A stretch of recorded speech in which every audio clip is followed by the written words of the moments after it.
Principal, né, do Poder Judiciário é o magistrado, né, o juiz, o desembargador, o ministro, todas as espécies de magistrados que nós já falamos. Pois bem, tem um artigo da Constituição Federal, o artigo 93, que anuncia, que proclama normas gerais sobre a magistratura. É o que nós vamos falar agora aqui. É o artigo 93 da Constituição Federal. Esse artigo, então, são 15 incisos, ele vem falar de normas relativas à magistratura, sobre a carreira do magistrado, especialmente. O caput dele diz o seguinte: uma lei complementar, ela já existe, e qualquer alteração nela é iniciativa privativa do STF, do Supremo Tribunal Federal, né? Essa lei se dá o nome de Estatuto da Magistratura.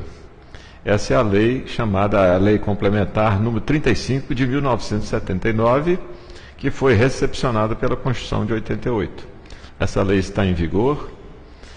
Qualquer alteração nela, como está dito aí no caput, é de iniciativa do STF, né, que o Congresso então vai aprovar. Lei complementar, nós sabemos, é uma lei que complementa a Constituição.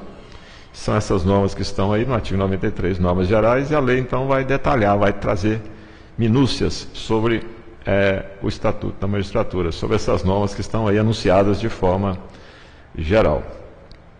Então a lei já existe, né? É a Lei Complementar número 35 de 1979, chamada Estatuto da Magistratura. Bem, essa lei, então, ela observa, ela respeita essas normas que estão aí na Constituição. O primeiro princípio que ela vai observar é quando se tem uma carreira de juiz, se alguém quer seguir a carreira da Justiça Estadual, por exemplo, juiz de direito, quer ir para a carreira da Justiça do Trabalho, vai ser juiz de trabalho, o juiz federal, o juiz auditor. Quando se quer seguir a carreira da magistratura, o cargo inicial daquele que for seguir a carreira será o cargo chamado de juiz substituto. Então vai ser juiz de direito substituto, juiz do trabalho substituto, juiz federal substituto, juiz auditor substituto, né? E esse que segue a carreira, esse cargo de juiz substituto, só se alcança ele através de concurso público de provas e títulos. E nesses concursos que se realizam, todas as etapas terá a participação de um representante da OAB, né? E esse que vai fazer o concurso, que vai seguir a carreira, claro, tem que ser bacharel em Direito, tem que ser formado em Direito. E agora existe essa exigência uniforme. Qualquer um que for fazer o concurso deverá ter 3 anos, no mínimo, de atividade jurídica, de experiência forense. Porque antigamente, cada justiça tinha a sua exigência. Por exemplo, você ia fazer concurso para juiz de direito em Minas Gerais, eram exigidos 4 anos de experiência forense. Você ia fazer para juiz do trabalho, era 1 ano, né? Ia fazer para juiz federal, eram 3 anos. Então, cada justiça tinha. Agora não. É uma exigência uniforme para qualquer um. 3 anos de atividade jurídica. E, claro, sendo aprovado, vai seguir a ordem de classificação. Reparem que o concurso público de provas e de títulos, né? Títulos também. Outro princípio que o Estatuto da Magistratura, essa lei complementar, vai observar é com relação à carreira, à promoção, né? Aquele que entra para a carreira da magistratura, ele vai seguir uma carreira, ele vai sendo promovido, ele vai subindo os degraus da carreira, né? E aí que entra essa palavra entrância que nós falamos, né? Nós sabemos que entrância é uma categoria de comarca. E, por exemplo, na Justiça Estadual tem comarca de primeira entrância, de segunda entrância, de entrância especial, conforme a grandeza da comarca. Se ela só tem uma vara, é comarca de primeira entrância.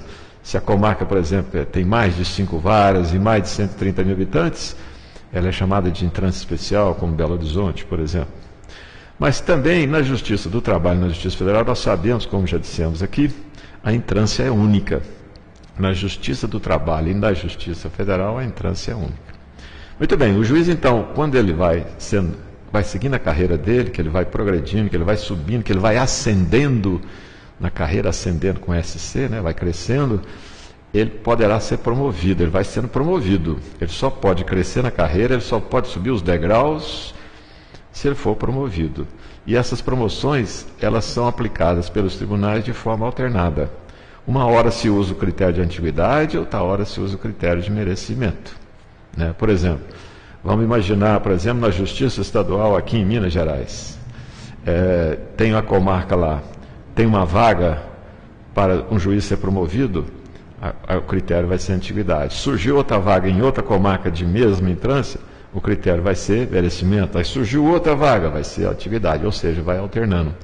Por exemplo, na Justiça do Trabalho, tem lá uma vaga na vara de Itaúna, o critério vai ser antiguidade. Aí surgiu uma vaga lá em Juiz de Fora, o critério vai ser merecimento. Aí surgiu uma vaga lá em Montes Claros, antiguidade.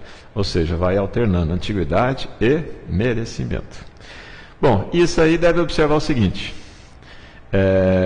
O juiz que figurar 3 vezes seguidas em listas, ou 5 alternadas nas listas, ele ficará obrigatoriamente ser promovido. Como é que é isso, essa questão de lista? É o seguinte, são 2 os critérios de promoção, antiguidade e merecimento. Antiguidade é um critério objetivo. Todo tribunal tem uma lista de antiguidade que ele publica. O tempo que o magistrado tem lá naquela justiça. Então, tem uma lista que se publica anualmente com antiguidade. Quando surge um critério de antiguidade, aquele que se inscreve, que se candidata e é o mais antigo, ele, será promovido se ele for o mais antigo, se não houver nenhuma restrição, como nós vamos ver daqui a pouco. Então, a antiguidade é um critério objetivo, é só ir buscar o mais antigo, ele então é promovido. Agora, e quando o critério é merecimento? Como é que se afere, como é que se avalia esse merecimento? Quem é que é merecedor de ser promovido, né? Quando se vai, então, promover e o critério é merecimento, aí se forma listas tríplices, que a gente chama.